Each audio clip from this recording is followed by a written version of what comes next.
Hello and good afternoon, everyone. I can't see many of you here. What happened?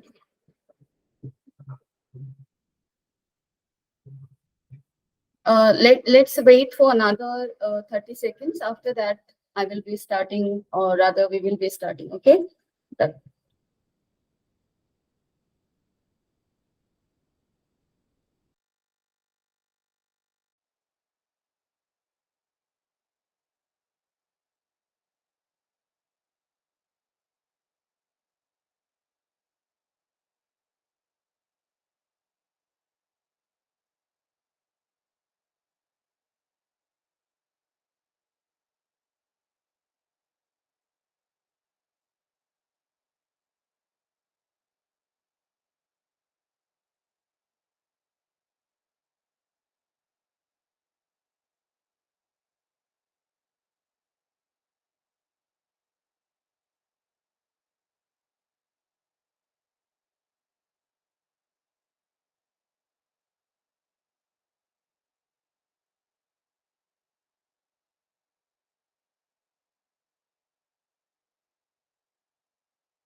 Okay, so let's start with the capacitor. Like in previous classes, we studied about capacitor. We studied about series and parallel combination of capacitor.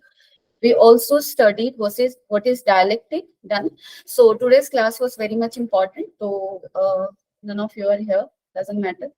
So let's get started. Like what topics we are going to read here. Today the topics will be effect of dielectric on capacitor. We will see, and then we will see charging of capacitor, and again finally we will see discharging of capacitor. Right. So if quick revision we do of the previous classes, then it was about series and parallel combination. Series combination of capacitor, if you remember, it was about what? Series combination of capacitor. So if we have capacitors connected in series, something like that, then we can say that like series capacitors in series get added like resistors in parallel, right? So here 1 by C equivalent, if it is C1, this is C2, this is C3. So 1 by C equivalent will be equal to 1 by C1 plus 1 by C2 plus 1 by C3.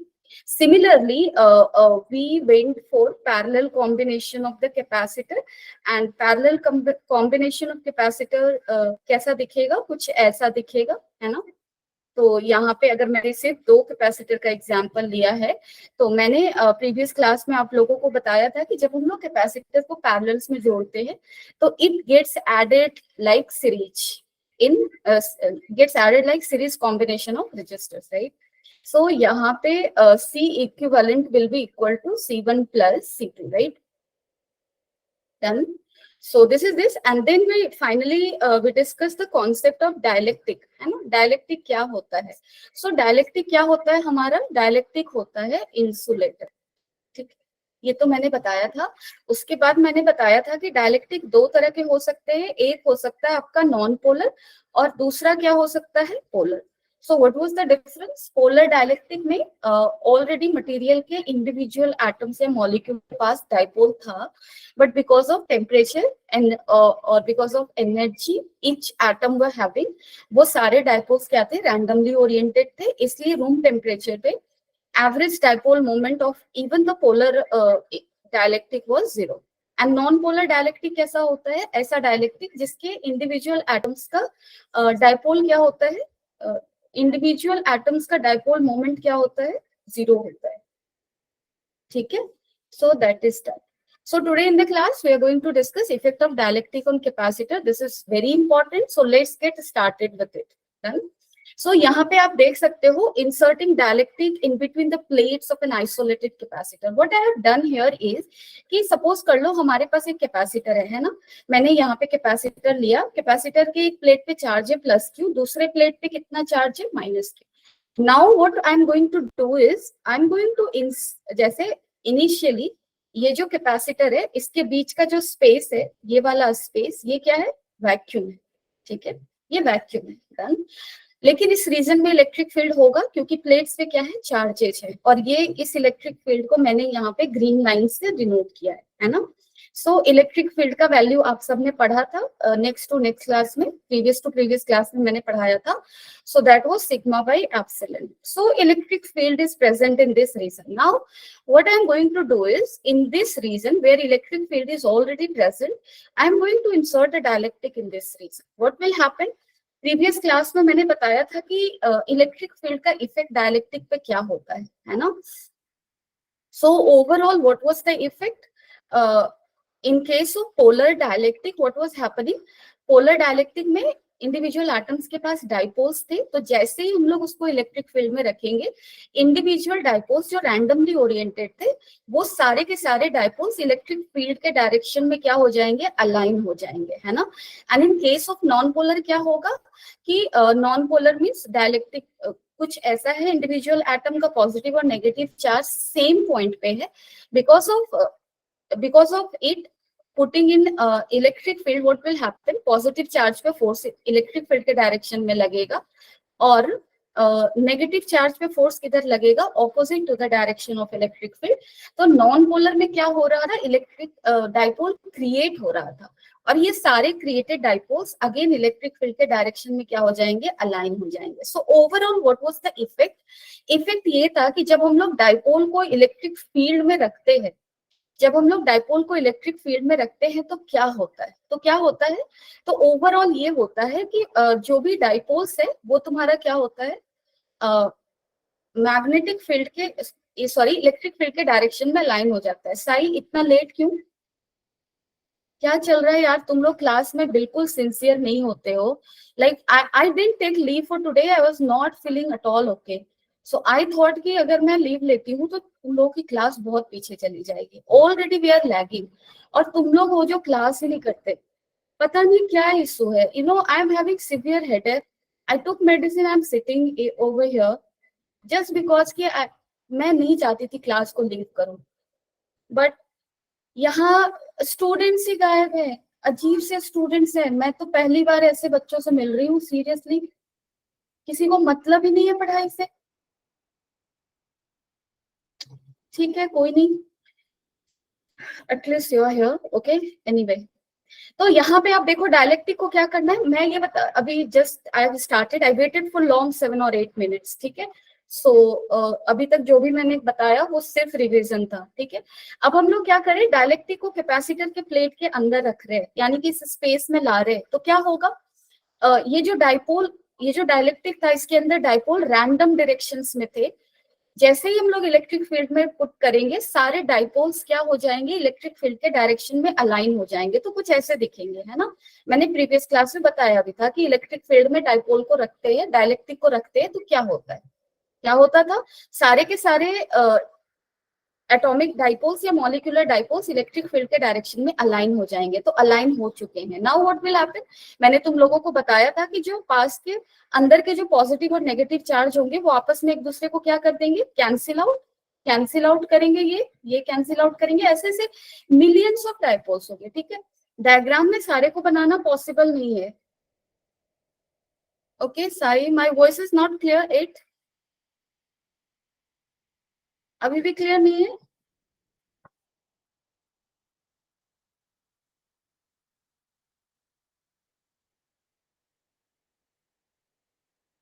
अभी clear है, ठीक है, done done. तो यहाँ पे क्या होगा, positive plate के साइड के लेयर पे नेगेटिव चार्ज डिपॉजिट होगा, और नेगेटिव प्लेट के साइड के लेयर पे क्या होगा, पॉजिटिव चार्ज डिपॉजिट होगा, जैसे ही हम लोग डायलेक्ट्रिक को लाएंगे, ठीक है। डन। तो अब यहाँ पे देखो क्या होने वाला है, actually because of insertion of dielectric inside capacitor what is going to happen, dipole की वजह, जैसे मैं यहाँ पे इसको अगर बहुत ही अच्छे से समझाऊं तो देखो प्लेट के ऊपर क्या था, तुम्हारा पॉजिटिव चार्ज था, इस पे नेगेटिव चार्ज था। अब देखो डाइलेक्ट्रिक का मतलब क्या होता है, इंसुलेटर, और तुम लोगों को जब मैंने कैपेसिटर पढ़ाया था तो मैंने बताया था कि जो कैपेसिटर प्लेट होता है वो तुम्हारा कंडक्टर होता है, ठीक है, तो ये कंडक्टर है। और जो डाइलेक्ट्रिक होता है, मैंने कल ही बताया था, प्रीवियस क्लास में बताया था कि डाइलेक्ट्रिक जो होता है वो क्या होता है, इंसुलेटर होता है। तो जैसे ही हमने डाइलेक्ट्रिक को प्लेट्स के बीच में डाला तो क्या हुआ, प्लेट्स के बीच में इलेक्ट्रिक फील्ड ऑलरेडी था, उसकी वजह से इस डाइलेक्ट्रिक के इस सरफेस पे नेगेटिव चार्ज आया, है ना, और डाइलेक्ट्रिक के इस सरफेस पे कौन से चार्ज आ गए, पॉजिटिव चार्ज आ गए, है ना, कुछ ऐसा। एक चीज तुम लोग यहाँ पे बिल्कुल माइन्यूटली ध्यान में रखना, कभी कभी बच्चों को ये लगता है कि ये पॉजिटिव प्लेट था, ये नेगेटिव था, डाइलेक्ट्रिक को डाला तो डाइलेक्ट्रिक का नेगेटिव प्लेट जो है, सॉरी डाइलेक्ट्रिक पे जो नेगेटिव चार्ज डिपॉजिट हुआ है वो प्लेट पे जाके जमा हो जाएगा और प्लेट के पॉजिटिव चार्ज को घटा देगा, लेकिन ऐसा नहीं होता है, ठीक है। क्यों नहीं होगा, क्योंकि डाइलेक्ट्रिक से प्लेट तक चार्ज ट्रांसफर नहीं हो पाएगा, क्योंकि डाइलेक्ट्रिक तुम्हारा इंसुलेटर है और इंसुलेटर से चार्ज ट्रांसफर नहीं हो सकता, ठीक है। तो इन शॉर्ट मैं ये कहने का कोशिश कर रही हूँ कि पहले भी कैपेसिटर के प्लेट पे पॉजिटिव चार्ज था प्लस क्यू, अभी भी डाइलेक्ट्रिक डालने के बाद भी कैपेसिटर के पॉजिटिव प्लेट पे कितना चार्ज होगा, प्लस क्यू, ठीक है। मेरा कहने का ये मतलब है, तो फर्स्ट थिंग याद रखना कि डाइलेक्ट्रिक के डालते ही यहाँ पे चार्ज में कोई डिफरेंस नहीं आ रहा है, remember second thing, because of dielectric insertion, यहाँ पे देखो इलेक्ट्रिक फील्ड इस डायरेक्शन में जनरेट हो गया बिकॉज ऑफ डायलेक्ट्रिक, है ना, इंड्यूस हुआ इलेक्ट्रिक फील्ड। और पहले से ही कैपेसिटर का पहले प्लेट विदाउट डायलेक्ट्रिक कैसा था, ऐसा था, है ना, बीच में क्या था तुम्हारा, वैक्यूम था। तो पहले से इस रीजन में इलेक्ट्रिक फील्ड था कुछ इस डायरेक्शन में, था ना, इलेक्ट्रिक फील्ड इस डायरेक्शन में था, डन। सो पहले से electric field suppose E not था, डायलेक्ट्रिक डालने से डायलेक्ट्रिक के अंदर एक इलेक्ट्रिक फील्ड इंड्यूस होगा, ई इंड्यूस। तो नेट इलेक्ट्रिक फील्ड इस रीजन में कितना बचेगा, पहले था ई नॉट, ऑपोजिट डायरेक्शन में इंड्यूस हो गया ई इंड्यूस, तो नेट इलेक्ट्रिक फील्ड क्या हो जाएगा, नेट हो जाएगा E naught minus E induced. Are you getting? किसी को डाउट हो तो प्लीज बीच में लिखना, ठीक है, डन। सो डायलेक्ट्रिक को डालने से क्या हुआ, let me make it very clear, इस यहाँ पे डायलेक्ट्रिक था, डायलेक्ट्रिक का लेयर यहाँ पे था, इस पे नेगेटिव चार्ज आया था, डायलेक्ट्रिक का दूसरा लेयर कुछ सटा हुआ, जस्ट सटा हुआ होगा माइनस क्यू प्लेट से, यहाँ पे स्पेस दिख रहा है, इतना स्पेस है नहीं, पॉजिटिव चार्ज था। तो initial electric field E not इस डायरेक्शन में था, इंड्यूस्ड इधर था, तो नेट इलेक्ट्रिक फील्ड इतना होगा, है ना, डन, क्लियर है। अब देखो ई नॉट का वैल्यू हमने क्या लिया था, हमने पढ़ा है प्रीवियस टू प्रीवियस क्लास में, electric field in between the plates of, in between the space of plates of capacitor कितना होता है, सिग्मा बाई एप्सिलॉन नॉट, जहां पे सिग्मा क्या होता है, charge per unit area of the plate. E induced का वैल्यू हम लोग क्या लिख सकते हैं, क्योंकि मैंने बताया कि जो डायलेक्ट्रिक हमने डाला था वो डायलेक्ट्रिक कुछ ऐसा था, तो डायलेक्ट्रिक का भी तो एरिया ए दिख रहा है ना, यहाँ पे दिख रहा है ना। तो अगर इस लेयर पे, अगर इस सरफेस पे नेगेटिव चार्ज आया है, कुछ माइनस क्यू इंड्यूस्ड आया होगा, तो इस पे कुछ नेगेटिव चार्ज डेंसिटी है, सरफेस चार्ज डेंसिटी है, जिसको मैंने सिग्मा इंड्यूस्ड लिया। सिग्मा इंड्यूस्ड को क्या लिख सकते हो, Q induced by area by epsilon not. तो नेट इलेक्ट्रिक फील्ड ये होगा। अब देखो इसको हम क्या लिख सकते हैं, सिग्मा माइनस सिग्मा इंड्यूस्ड, ठीक है। अब इसको क्या लिखोगे, इस टोटल को हम लिखते हैं सिग्मा नॉट बाई के, है ना, यहाँ से इलेक्ट्रिक फील्ड को हमने क्या लिखा, sigma not minus sigma induce by epsilon. अब इसको हम लोग रिलेट कर सकते हैं सिग्मा नॉट से, ठीक है, तो सिग्मा नॉट बाई के इसको बुला सकते हैं, डन इसको। और के यहाँ पे क्या हो गया, यही एक इंपॉर्टेंट टर्म है, वो है हो गया तुम्हारा डायलेक्ट्रिक कांस्टेंट। अब देखो डायलेक्ट्रिक कांस्टेंट कोई नया टर्म नहीं है, इसको तुम लोग पहले भी पढ़ चुके हो। तो dielectric constant is nothing but relative permittivity, right. जैसे epsilon naught into epsilon are क्या होता है, एप्सिलॉन, ये इक्वेशन क्या बताता है मुझे, एप्सिलॉन नॉट क्या है तुम्हारा, परमिटिविटी ऑफ वैक्यूम, एप्सिलॉन क्या है, permittivity of any media, epsilon are क्या हो गया, तो एप्सिलॉन आर हो गया permittivity of any media with respect to vacuum, that is relative permittivity and that is K. तो के तुम्हारा यहाँ पे क्या है, K is nothing but k is nothing but what, k is your what, epsilon r, ठीक है, k तुम्हारा क्या है, epsilon r, okay, done, I hope it is clear. तो यहाँ से अगर मैं इसको पुट कर दूं सिग्मा नॉट बाई के, तो देखो सिग्मा नॉट बाई के एप्सिलॉन नॉट, और सिग्मा बाई एप्सिलॉन नॉट किसके बराबर था, ई नॉट के बराबर था। ई नॉट किसके बराबर था, sigma not by epsilon not. Sigma not को मैं क्या बोल रही हूँ, सिग्मा नॉट है क्या तुम्हारा, this is your Q by area, ठीक है, Q by area, Q was charge on the plate. So net electric field inside will be how much? It will be equal to how much? E naught by K, where K is what? Dielectric constant. तो short में अगर इसको summarise करें तो summary ये है कि अगर तुम्हारे पास एक कैपेसिटर है, इस पे चार्ज प्लस क्यू था माइनस क्यू था, अगर इसके पूरे रीजन में हम लोगों ने डायलेक्ट्रिक डाल दिया जिसका डायलेक्ट्रिक कांस्टेंट K है, तो इस रीजन का जो इलेक्ट्रिक फील्ड होगा वो कितने टाइम्स डिक्रीज हो जाएगा, K टाइम्स। अगर इनिशियली K नॉट था, before putting dielectric E not था, तो आफ्टर पुटिंग डायलेक्ट्रिक कितना हो जाएगा, E नॉट बाई K हो जाएगा, where K is your dielectric constant, ठीक है, डन। तो ये था, तो E नेट का वैल्यू कितना हो गया, इतना, ओवर, क्लियर है, किसी को डाउट है, एनीवन, किसी को डाउट है तो बता दो, ठीक है। Now what will be the effect on potential. अब देखो हर जगह मैंने केस 1 लिखा है। केस 1 मतलब हम डायलेक्ट्रिक कब डाल रहे हैं, inserting dielectric in between plates of isolated capacitor. मैंने आइसोलेटेड टर्म बहुत बार डिस्कस किया है, इसलिए मैं बार बार नहीं बोल रही। आइसोलेटेड कैपेसिटर का मतलब ऐसा कैपेसिटर जो तुम्हारा बैटरी से कनेक्टेड नहीं है। तो यहाँ पे जो मेरा कैपेसिटर है वो बैटरी से कनेक्टेड नहीं है, ठीक है। तो this is isolated. What will be effect on potential. Effect on electric field तो हमें दिख गया, इलेक्ट्रिक फील्ड के टाइम्स घट जाएगा, जहां पे के तुम्हारा क्या है, डायलेक्ट्रिक कांस्टेंट है। What will be the effect on potential. तो पोटेंशियल डायलेक्ट कैपेसिटर के प्लेट्स के बीच में अगर इलेक्ट्रिक फील्ड पता है तो पोटेंशियल हम लोग कैसे लिखे थे, याद होगा तुम लोग को, E into distance, distance between plates, है ना। एंड बाय पुटिंग डायलेक्ट्रिक, जब हम लोग डायलेक्ट्रिक को डाल देते हैं तो E कितना हो रहा है, E नॉट बाई के। तो पोटेंशियल क्या हो जाएगा, E naught by k into d. तो E नॉट इंटू डी किसके बराबर होगा, V naught, potential difference before putting the dielectric and that divided by k. So potential difference भी के टाइम्स घट गया, क्योंकि इलेक्ट्रिक फील्ड के टाइम्स घटा, है ना। और इलेक्ट्रिक फील्ड और पोटेंशियल क्या है, डायरेक्टली प्रोपोर्शनल, है ना। चलो, what will be the effect on charge. This is very important. Charge पे इफेक्ट को जनरली, जैसे मैंने पहले भी डिस्कस किया, लोगों को ये लगता है कि अगर डायलेक्ट्रिक डाल रहे हैं तो मेरा डायलेक्ट्रिक कुछ ऐसा था, टच नहीं कर रहा है, ठीक है। टच भी करे तो कोई इफेक्ट नहीं है, क्योंकि ये इंसुलेटर है, ये कंडक्टर है, ठीक है। तो यहाँ पे नेगेटिव चार्ज आ रहा था, है ना, और यहाँ पे पॉजिटिव आया था। तो तुम ये नहीं कहोगे कि कैपेसिटर के प्लेट पे चार्ज हो गया, नेगेटिव चार्ज इंड्यूस को की इंड्यूस ले लो, तो टोटल चार्ज ऑन कैपेसिटर को तुम ये नहीं कहोगे कि Q माइनस Q इंड्यूस्ड हो गया, है ना। कैपेसिटर के प्लेट पे अभी भी चार्ज कितना है, प्लस Q ही है, क्योंकि ये आइसोलेटेड है यहाँ पे, और ये तो तुम्हारा इंसुलेटर था। तो इंसुलेटर से कंडक्टर पे चार्ज फ्लो नहीं करेगा, क्योंकि insulator is non conducting material, right. तो जो भी इंड्यूस चार्ज है वो कंडक्टिंग प्लेट तक पहुंचेगा ही नहीं। डन। तो चार्ज ऑन कैपेसिटर प्लेट क्या हो जाएगा, same. So it will remain the same since this is a isolated capacitor. क्योंकि अगर बैटरी से कनेक्टेड नहीं है तो बाहर से भी कोई चार्ज देने वाला नहीं है, और ये नेगेटिव इंड्यूस चार्ज ट्रेवल नहीं कर सकता, so charge will remain the same, ठीक है। Now what will be the effect on capacitance. तो कैपेसिटेंस का फॉर्मूला तुम लोगों ने पढ़ा है ना।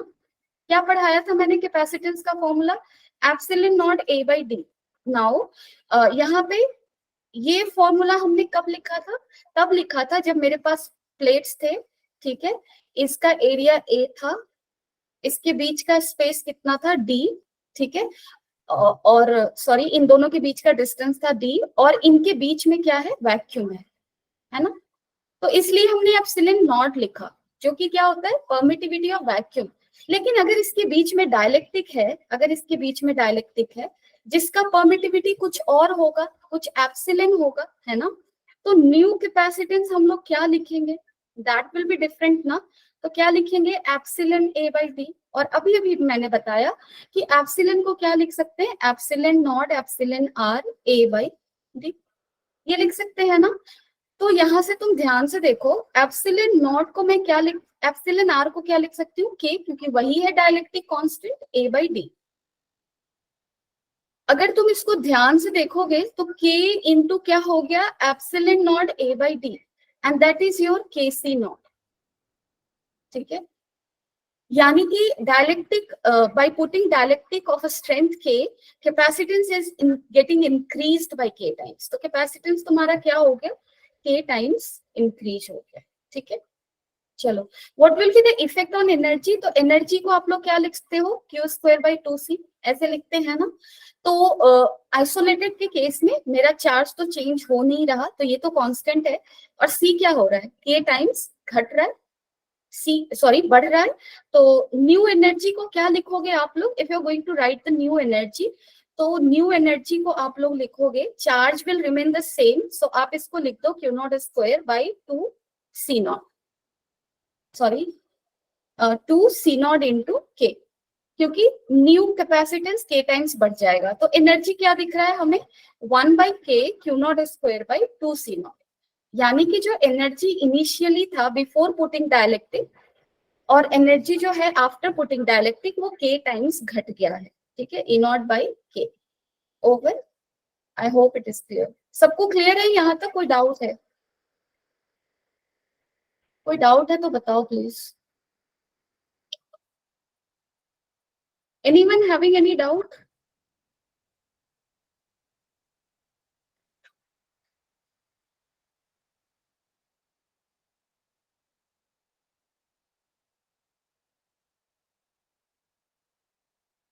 किसी को कोई डाउट है? चलो डाउट नहीं है तो कोई बात नहीं। यहाँ पे ये क्वेश्चन है, just read the question for like take your 1.5 minute of time and let me know the answer. ठीक, क्वेश्चन को सही से पढ़ो और करो।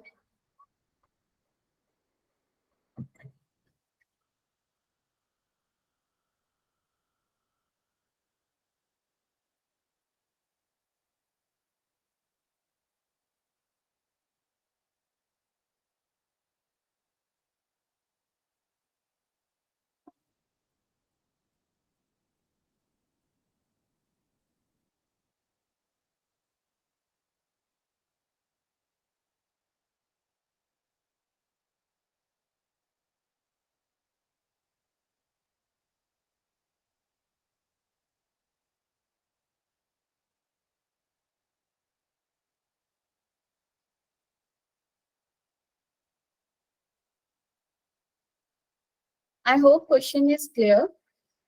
क्वेश्चन क्या है, यहाँ पे दो थीन डायलेक्टिक है ना, पूरे स्पेस में नहीं रखा गया है डायलेक्टिक। कुछ कैपेसिटर कुछ ऐसा है, थोड़े से रीजन में एक डायलेक्टिक रखा गया है जिसका डायलेक्टिक कांस्टेंट K1 है। फिर इस स्पेस में कुछ भी नहीं है, वैक्यूम ही होगा। जहां पे डायलेक्टिक नहीं दिख रहा वहां पे क्या होगा, वैक्यूम होगा। ठीक है, इस स्पेस में अगेन क्या रखा हुआ है, एक डायलेक्टिक रखा हुआ है जिसका डायलेक्टिक कांस्टेंट K1 K2 है। ठीक है, और क्वेश्चन में दिया हुआ है कि K1 is less than K2। तो तुम्हें मुझे ये बताना है कि कौन सा graph electric field versus distance के लिए ट्रू है। चलना तुम यहाँ से स्टार्ट करो। ठीक है, इसको तुम d इक्वल टू 0 ले लो और यहाँ पे ये डिस्टेंस क्या हो जाएगा, d। यानी कि सॉरी, यहाँ पे x इक्वल टू 0 है और यहाँ पे x इक्वल टू क्या है, d।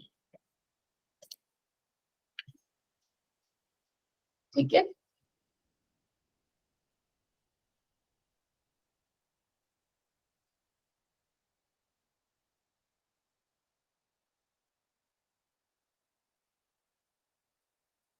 yes, if you're getting answers let me know, huh? Even if you are not able to understand, some help you need, then also you can let me know through chat section. ठीक है,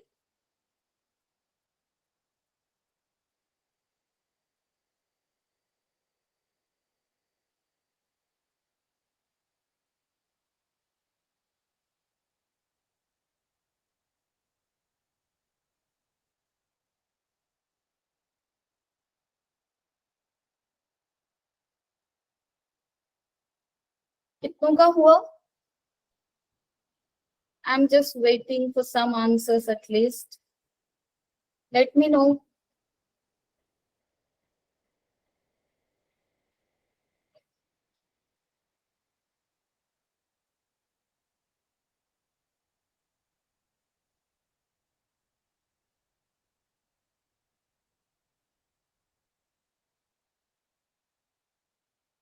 If you have understood the topic, you should answer it.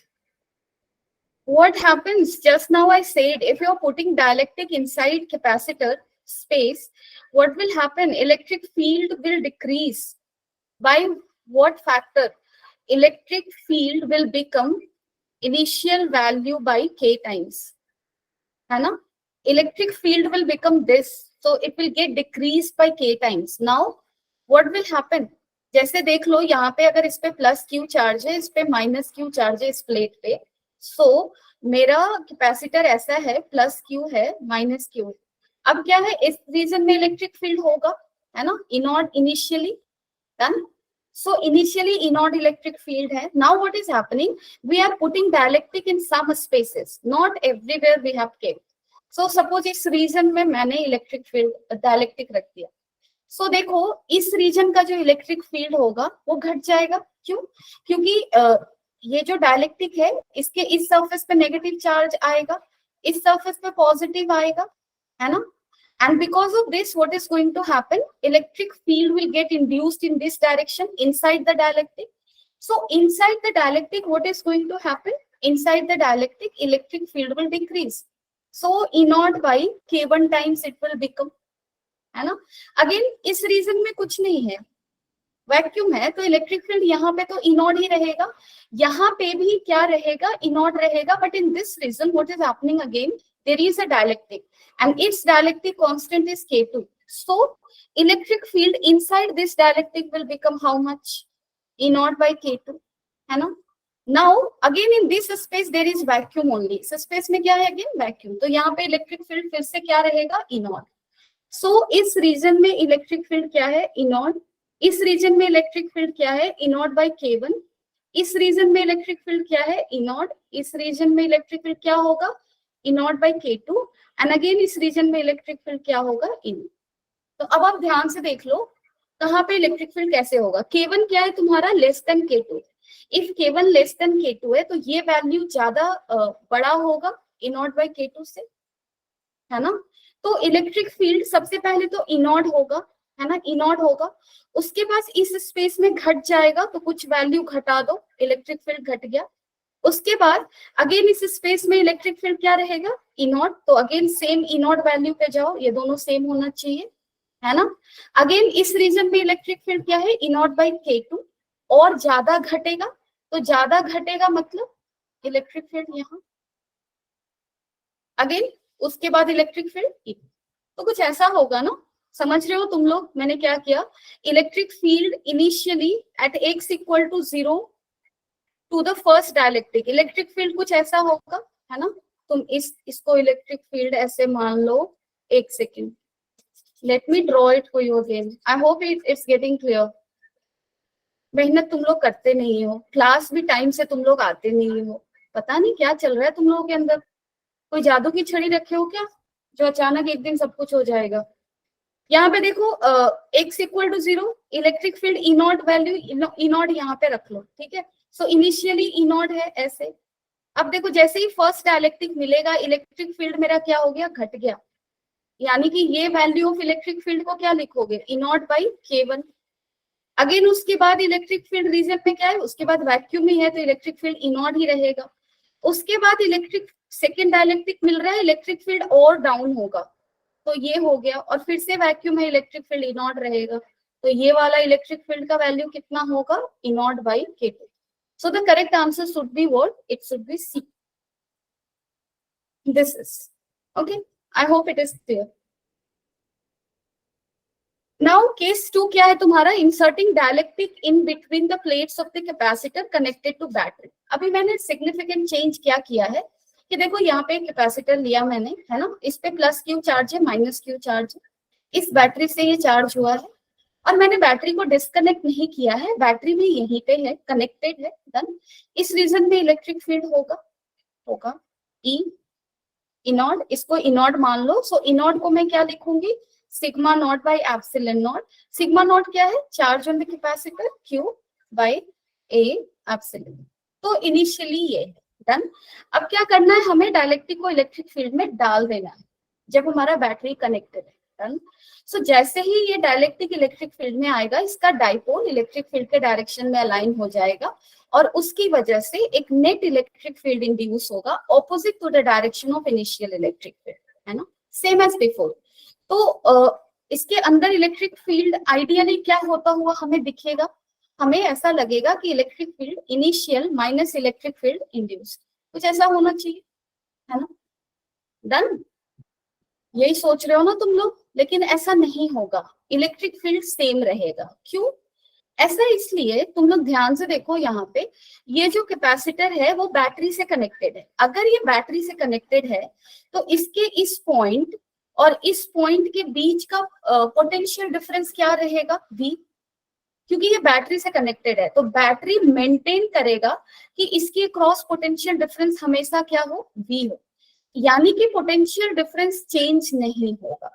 और अगर तुम्हारा V constant रहेगा, अगर V constant है तो electric field हमारा क्या होगा, कांस्टेंट हो जाएगा. क्यों, क्योंकि आप लोगों ने पढ़ा V इक्वल टू क्या था, ED. अगर V कांस्टेंट रह रहा है तो E भी क्या रहेगा, कांस्टेंट, क्योंकि D तो ऑलरेडी कांस्टेंट है, that is distance between these two plates.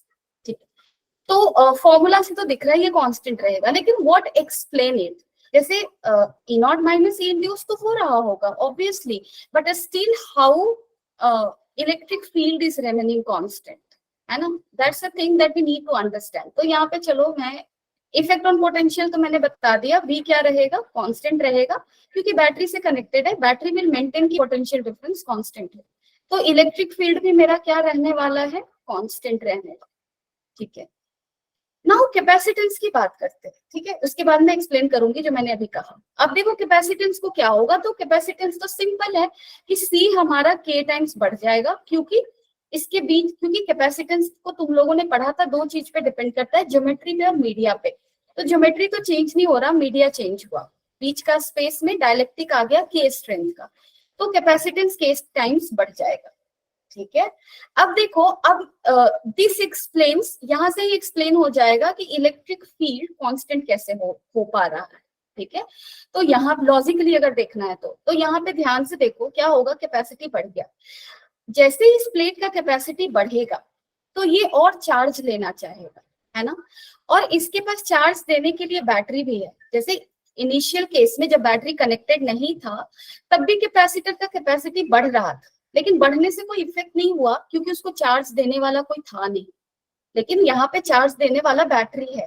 तो जैसे ही इसका कैपेसिटी बढ़ेगा, जैसे ही हम लोग डायलेक्ट्रिक डालेंगे कैपेसिटी बढ़ा, ठीक है, ये एक्स्ट्रा चार्ज इसको प्रोवाइड करेगा, क्यों, क्योंकि इसकी कैपेसिटी बढ़ी, तो एक्स्ट्रा चार्ज दिया, यानी कि now charge on capacitor plate is going to increase, समझ रहे हो, done. So charge on capacitor plate will increase, और ये इंक्रीज्ड चार्ज जो है वो इंड्यूस इलेक्ट्रिक फील्ड के इफेक्ट को क्या कर देगा, कैंसिल कर देगा। कैसे, जैसे तुम लोगों ने देखा था in initial electric field because of charge on capacitor plate इस डायरेक्शन में होगा, प्लस माइनस ई नॉट।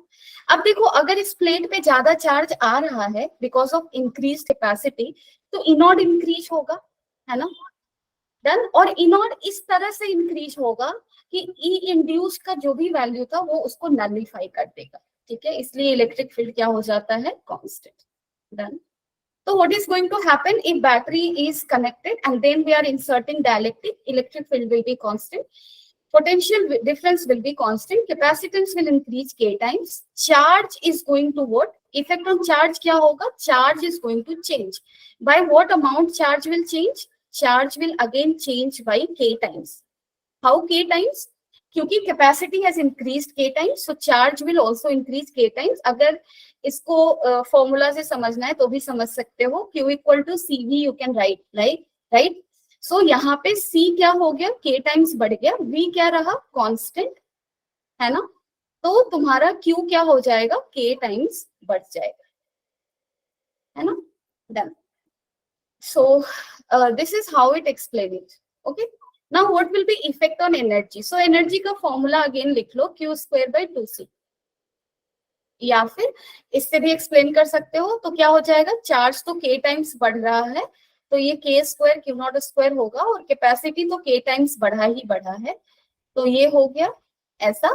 तो तुम्हें क्या दिख रहा है, k into Q naught square by 2C not, यानी कि ये इनिशियल एनर्जी हुआ, फाइनल एनर्जी क्या हो गया, k टाइम्स इनिशियल एनर्जी। इसको एक्सप्लेन करने का सिंपल फॉर्मूला ये हो सकता था, E को क्या लिखते हैं, हाफ CV स्क्वायर। तो when battery is connected voltage is constant, तो C will increase k times, it means energy will also increase k times, ठीक है। So energy is going to increase by how much times, k times, done. अब यहाँ पे एक question है, I want you all to do this question, so again I am giving you 2 minutes and do this. Dialectic, 3 different dialectics are there, ठीक है। अगर question समझने में प्रॉब्लम हो तो पहले ही बोल दो, आई विल एक्सप्लेन थिंग्स, ठीक है, उसके बाद में आगे बढ़ूंगी। I don't know if in your schools you have studies these things or not, I don't know, but like series parallel तो मैंने भी पढ़ाया है ना, डायलेक्टिक भी पढ़ाया, तो यहाँ पे क्वेश्चन डायलेक्टिक और सीरीज पैरेलल कॉम्बिनेशन को लेकर है, ठीक है। किसी को क्वेश्चन समझने में प्रॉब्लम है या फिर कॉन्सेप्ट में, तो I will explain.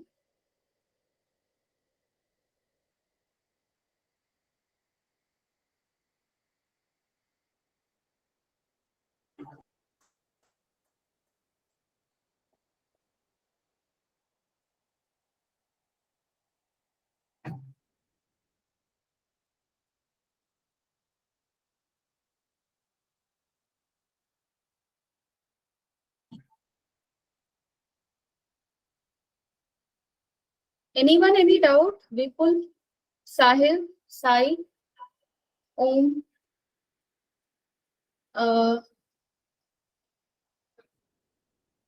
one name, Samiksha, you are coming and going. Akshu, who is he?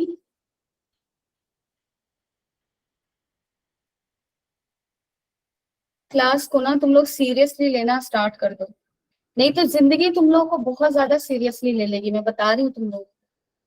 पता है, life is actually very easy and at the same time very difficult, I am telling you.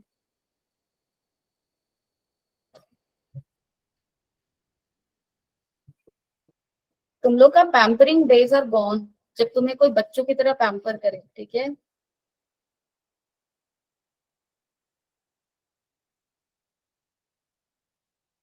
You need to understand your roles and responsibilities, and at the same time you need to take your life in your own hand. This is very high time you start realizing these things. Yes, Sai, very good, very good. Others, please come on.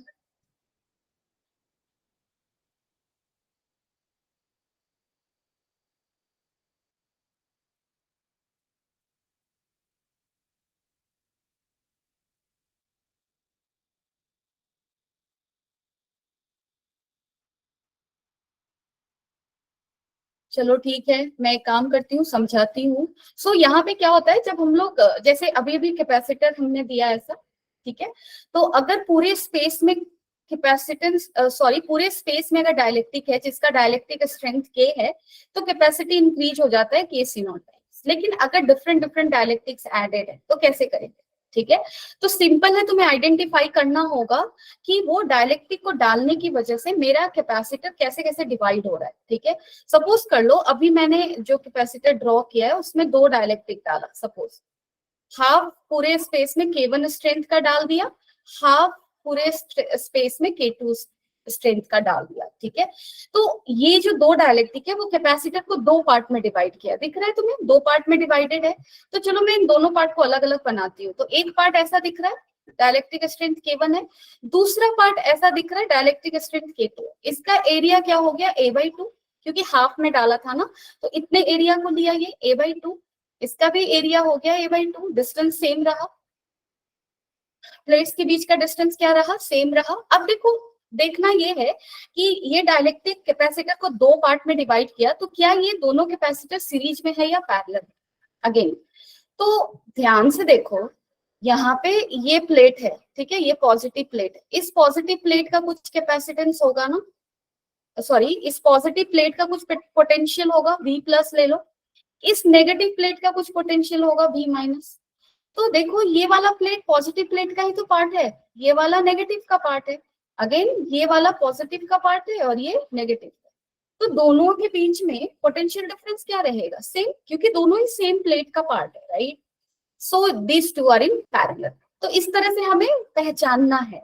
Again अगर मैंने capacitor ऐसे लिया और suppose dielectric को मैंने horizontally नहीं vertically डाल दिया, तो आधे स्पेस में D/2 डिस्टेंस तक मैंने K1 डाला और रेस्ट D/2 डिस्टेंस तक क्या डाल दिया, K2 डाल दिया।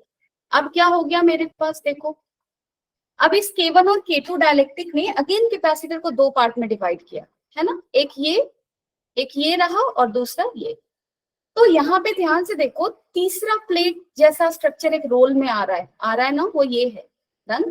तो एक कैपेसिटर मेरा ये हुआ जिसके बीच में डायलेक्ट्रिक K1 है, और दूसरा ये हुआ जिसके बीच में डायलेक्ट्रिक क्या है, K2, है ना।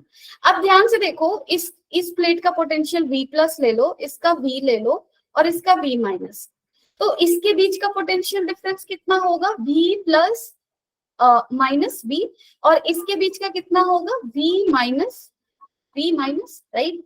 तो दोनों के बीच का पोटेंशियल डिफरेंस डिफरेंट हो गया, यानी कि ये दोनों सीरीज में, सॉरी पैरेलल में नहीं है, ये दोनों किसमें है, सीरीज में, ठीक है। तो इस तरह से हम आइडेंटिफाई करते हैं। Just for explaining the question I explained it. अब यहाँ पे देखो, ये क्वेश्चन काफी इजी हो गया। हमारे पास तीन डायलेक्ट्रिक है ना, K1 है, K2 है, K3 है, ये दोनों ऐसे रखा हुआ है।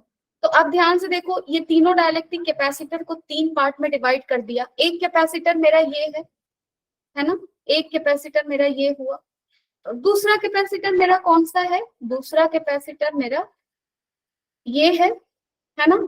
और तीसरा कैपेसिटर मेरा कौन सा होगा, अगर ध्यान से देखो तो ये होगा, है ना। अब तीनों ही कैपेसिटर जो है, इसका पोटेंशियल अगर मैं V प्लस लेती हूँ तो इसका भी V प्लस होगा, इसका भी V प्लस, क्योंकि तीनों ही सेम प्लेट का पार्ट है ना। उसी तरह से इसका पोटेंशियल अगर V माइनस लिया तो तीनों का V माइनस हुआ। Potential difference between these three capacitors are what, same, so these three are in parallel. ठीक है, पैरेलल का मतलब इसका कैपेसिटेंस C1 ले लो, इसका C2 ले लो, इसका C3 ले लो। तो क्वेश्चन में ये बोला है कि इस कैपेसिटर को किसी एक कैपेसिटर से रिप्लेस कर दो जिसका ज्योमेट्री सेम है, यानी कि डिस्टेंस सेम D है, एरिया A है, लेकिन बीच में कैपेसिटेंस सिर्फ एक, सॉरी बीच में डायलेक्ट्रिक सिर्फ एक है, जिसका डायलेक्ट्रिक स्ट्रेंथ है वो हमें पता करना है। तो सपोज कर लो K, डन। तो इन तीनों कैपेसिटर्स को जब हम ऐड करेंगे तो C1 plus C2 plus C3 किसके बराबर होना चाहिए, इसके बराबर, क्योंकि हमें 3 की जगह 1 लेना है ना। तो यहाँ पे मैंने C ले लिया। ठीक है, C1 को क्या लिखोगे, C1 क्या होगा, K1, K1 का वैल्यू कितना दिया हुआ है 10 इंटू एप्सिलॉन नॉट, अगर पूरे का प्लेट का एरिया A है तो ये कितना एरिया होगा A/3, तो इसको ले लो A/3 डिवाइडेड बाई डिस्टेंस तो D ही रहा है, प्लस C2 लिखो। अब आप C2 कितना लिखोगे 12 epsilon naught, again area A/3 divided by D, plus again इसके बीच C3 कितना है तुम्हारा 14 epsilon naught A/3 divided by D equal to क्या होगा K, इसका कैपेसिटेंस लिखो K epsilon naught area A divided by D। तो अब आपको K का वैल्यू निकालना है, you can do it easily now. तो एप्सिलॉन नॉट A/D को आप क्या कर दो, हर जगह से कैंसिल कर दो। तो यहाँ पे क्या हुआ 10/3 प्लस 12/3 प्लस 14/3, तो 10 प्लस 12 कितना होगा 22, और 22 प्लस 24 कितना होगा 36। 36/12 अगर करोगे, सॉरी 36/3 करोगे तो कितना होने वाला है 12, है ना। सो K इक्विवेलेंट का वैल्यू क्या आने वाला है 12। So answer will be what C। Someone said it correctly. Answer will be what C. Okay. I hope it is clear. क्योंकि यहाँ से solve करोगे ना K को, तो K का value will be 12. Anyone having any doubt in dialectic? तुम लोग लेट नहीं आते तो आज के क्लास में चार्जिंग ऑफ कैपेसिटर हो जाता, लेकिन तुम लोगों ने तो हद ही कर दी, क्लास भी टाइम से नहीं आते हो। अब बताओ किसी को डाउट है यहाँ पे, जल्दी से बताओ।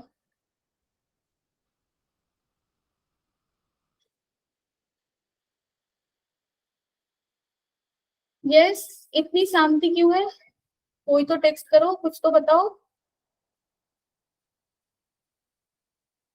Anyone? Sai, Vipul, and who else are here? Okay,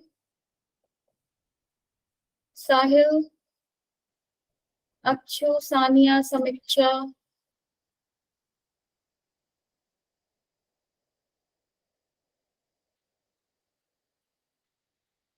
okay, चलो ठीक है। So now we will read charging of capacitor. ये कुछ नहीं करना है, यहाँ पे सिंपल केवीएल लगाना है और हमें क्या करना है, सॉल्व करना है इक्वेशन को। मैंने इंक्लूड किया है सो दैट कुछ कुछ चीजें जो मैं डिस्कस करना चाहती हूँ फॉर क्वेश्चन सॉल्विंग। तो टाइम तो कम बचा है, but still I want to go with 2 or 3 minute, है ना, क्योंकि टाइम एक्चुअली तुम लोगों के पास कम है, तो आई शुड गो फास्ट।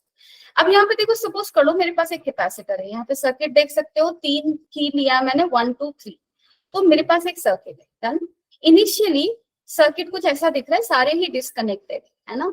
अब सपोज कर लो मुझे इस कैपेसिटर को चार्ज करना है। अगर मुझे इस कैपेसिटर को चार्ज करना है तो मैं क्या करूंगी, what will I do. So charge करने के लिए डेफिनेटली हम लोग इसको क्या करेंगे, बैटरी से कनेक्ट करेंगे। So we are going to connect it with the battery. अब यहाँ पे बैटरी हमने लिया है ई पोटेंशियल का, और एक रजिस्टर के थ्रू कैपेसिटर से कनेक्ट कर दिया, ठीक है। अब यहाँ पे देखो 1 और 3 को कनेक्ट कर दो। अगर 1 और 3 को तुम कनेक्ट करोगे, 1 और 3 को कनेक्ट करने से पहले उस टाइम को मैंने t इक्वल टू 0 बोला, ठीक है। तो t इक्वल टू 0 पे हमारे कैपेसिटर पे चार्ज कितना है, 0 है, no charge. Done. Now what I am going to do, I am going to connect switch 1 to switch 3। अगर ऐसा मैं करूंगी तो क्या होगा, मेरा कैपेसिटर चार्ज होने लगेगा। क्यों? क्योंकि 1 और 3 को जैसे ही कनेक्ट करोगे सर्किट क्लोज हो जाएगा और करंट फ्लो करेगा, यानी कि चार्ज फ्लो करेगा। So this plate will start getting positive charge and this plate will start getting negative charge. First thing.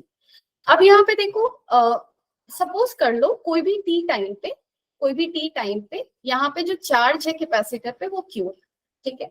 लेकिन मुझसे क्वेश्चन ये पूछा है कि तुम सपोज क्वेश्चन में तुमसे ये पूछा है कि t इक्वल टू 3 सेकेंड पे बताओ कैपेसिटर पे चार्ज कितना हो, तो कैसे निकालोगे? Then we need to have a equation, right, for that.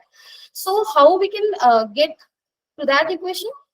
तो सिंपल है, हम लोग क्या करेंगे, केवीएल लगाकर देख लेते हैं। तो apply KVL in the loop ABCD. ABCD में केवीएल लिखो, केवीएल लिखना सबको आता है। सो कैसे लिखते हैं हम लोग केवीएल? ए से चल रही हूं मैं, तो ए पॉइंट का पोटेंशियल लिख लो। यहाँ पे क्या लिखोगे, वी ए, राइट। अब क्या होगा, जैसे ही मैं इधर से चल रही हूँ ना, तो सबसे पहले मुझे क्या मिलेगा, रास्ते में बैटरी मिलेगा। तो बैटरी के क्रॉस में कैसे जा रही हूँ मैं, नेगेटिव से पॉजिटिव जा रही हूँ, तो साइन क्या दूंगी, प्लस, प्लस ही। अब देखो रजिस्टर मिलेगा उसके बाद मुझे, और रजिस्टर के लॉन्ग में कैसे जा रही हूँ, करंट के डायरेक्शन में जा रही हूँ। तो करंट के डायरेक्शन में अगर जाऊंगी तो माइनस साइन दूंगी, आई आर, ठीक है। अगेन इसके बाद मुझे कौन मिल जाएगा, कैपेसिटर। कैपेसिटर की इस प्लेट पे पॉजिटिव चार्ज है, इस पे नेगेटिव चार्ज है। तो क्या लिखोगे यहाँ पे, माइनस, क्योंकि प्लस से हाई से लो पे जा रहे, प्लस से माइनस पे जा रहे, मतलब ये इसका पोटेंशियल ज्यादा होगा ना, इसका कम होगा, तो माइनस साइन दूंगी।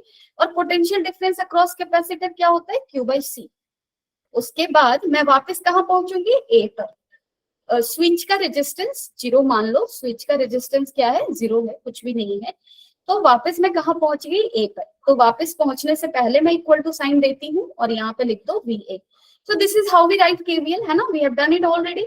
Now you can solve it, you just need to solve it by applying mathematics, ठीक है। तो ये चीज हम लोग नेक्स्ट क्लास में करेंगे। डन।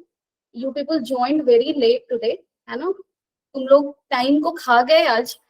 डन है। ऐसे भी टाइम कम है और ऊपर से तुम लोग और टाइम को खा जाते हो। आई don't know what's the problem. Class तो आना चाहिए ना, like you should be on time. Time क्या, आज तो आए नहीं, बहुत लोग नहीं आए हैं। I don't know what they are doing. Anyway, your priority should be your classes, not other things. Now you're in class 12th, you're not in 8th, 9th or something that you will enjoy much in the activities and still you will cope up with the syllabus and everything. It's not going to happen, yeah. Just realize, reality is this, you need to give up on something to have something right now. तो ये करना पड़ेगा, ठीक है। अब चलो कल के क्लास में मिलते हैं, ठीक है। Rest thing we will do in the next class, okay. Okay. I hope everything is clear.